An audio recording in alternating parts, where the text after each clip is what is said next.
In those days, Caesar Augustus issued a decree that a census should be taken.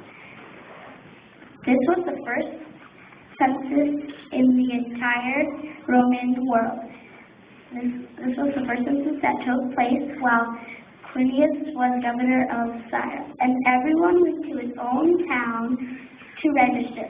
So Joseph also went up from the town of Nazareth in Galilee to Judah of Bethlehem, the town of David, because he belonged to the house and line of David. He went there to register Mary, who was pledged to be married with him and was expecting a child. While they were there, the time came for the baby to be born, and she gave birth to her firstborn, a son. She wrapped him in cloth and placed him in a manger, because there was no room for them in the inn. And they were shepherds living out in the fields nearby, keeping watch of their flocks at night. An angel of the Lord appeared to them. The glory of the Lord shone around them. They were terrified.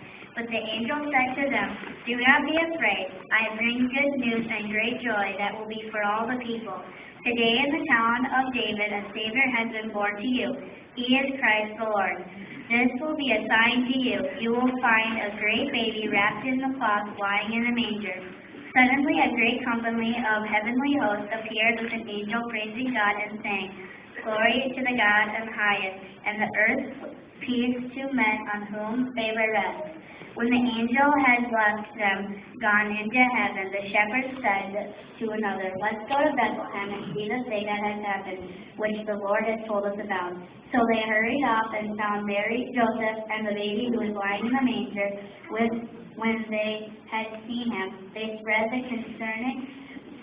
the word concerning what had been told about this child, and everyone who heard were amazed what the shepherds had said to them.